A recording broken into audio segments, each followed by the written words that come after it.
Oi, gente! Estamos aqui de volta, de novo, novamente, outra vez, para falar sobre uma outra parte do texto dissertativo argumentativo, que no caso é o desenvolvimento. A gente sabe que o texto dissertativo argumentativo é composto por três partes: a introdução, que falamos na aula anterior, o desenvolvimento, que vamos falar agora sobre as particularidades, as características, tudo aquilo que você deve colocar no desenvolvimento. E na próxima aula a gente vai falar sobre a conclusão, que é a proposta de intervenção, levando em consideração os problemas que você levantou dentro do desenvolvimento. Levando em consideração que a gente vai falar sobre desenvolvimento e na aula anterior, na introdução, nós colocamos aqui dois exemplos de introdução para vocês, a gente vai dar continuidade a esses mesmos textos, com esses mesmos exemplos aqui no desenvolvimento, ok? Essa parte do desenvolvimento é importante porque é aqui que você vai inserir o seu ponto de vista. Óbvio que você vai inserir de modo implícito, você não vai colocar na minha opinião ou eu acho, porque vai deixar de ser um texto dissertativo argumentativo para se tornar um artigo de opinião, e isso a gente não quer. Olha só o que eu trouxe no desenvolvimento para vocês. Desenvolvimento é o corpo do texto, onde se organiza o pensamento, compõe os argumentos, que no caso é o posicionamento adotado.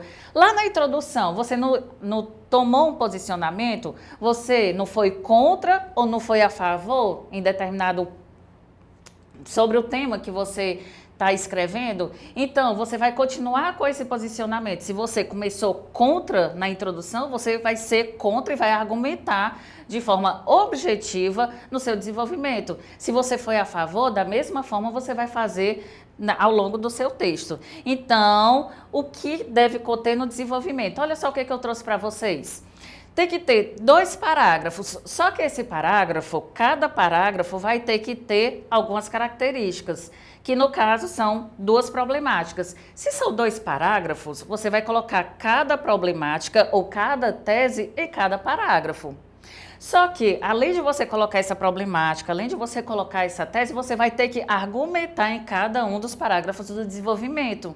E isso é importante porque essa argumentação, essa relação que vocês vão fazer, e eu vou falar já já, vai aumentar na competência 3, que tem a ver com a estrutura e com a argumentação que vocês fazem dentro do texto. Então, tem que colocar 2 problemáticas, um no parágrafo do desenvolvimento, a segunda no segundo parágrafo do desenvolvimento, e vai argumentar, ok? Além das problemáticas e a argumentação, você vai colocar um repertório sociocultural. Eu coloquei aí que vocês podem colocar contexto histórico. Se por acaso você não colocou contexto histórico lá na introdução, você pode colocar e ficar à vontade de colocar aqui no desenvolvimento.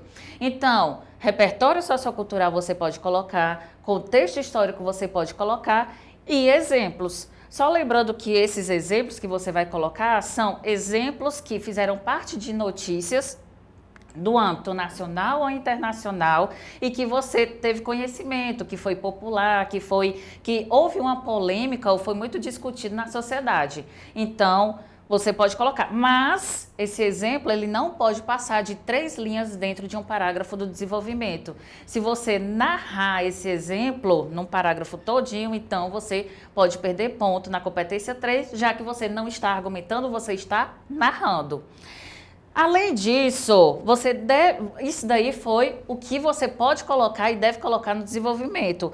O que é que você tem que evitar no desenvolvimento? Evitar repetições. Professora, se for alguma coisa relacionada à intolerância religiosa, eu posso escrever as palavras intolerância religiosa quantas vezes na minha redação?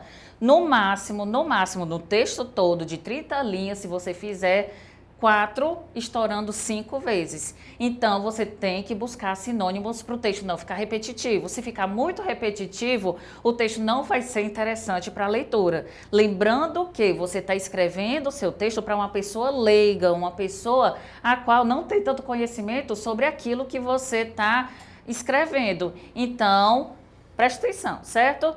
Além disso, escrever pormenorizando. O que é isso? Você ficar fazendo arrudeios com relação, você escrever a mesma ideia 2, 3 vezes dentro do texto, isso não é legal. Seja objetivo, tenha ideias diferentes, ideias claras, mostre que você tem conhecimento sobre aquilo que você está escrevendo.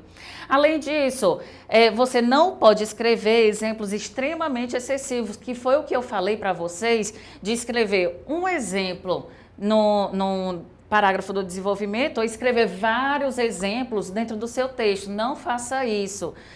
O seu texto vai deixar de ser um texto dissertativo argumentativo e vai se tornar um texto expositivo, porque você está expondo exemplos. Então, não faça isso. Se você for colocar exemplo, coloque apenas um, lembrando de âmbito nacional ou internacional. E, por fim, usar de exemplos fracos e fora do contexto. Exemplo que não tem nada a ver, exemplo que ninguém conhece, que ninguém ouviu falar, que não chegou à mídia nacional. Você mora na sua cidade, no seu estado, se for uma notícia de âmbito municipal, não é interessante você colocar, já que vocês têm que saber que os corretores que corrigem a redação de vocês são de outros estados. Então, provavelmente, ele não vai saber sobre aquele exemplo de âmbito municipal. Então, cuidado e evitem isso.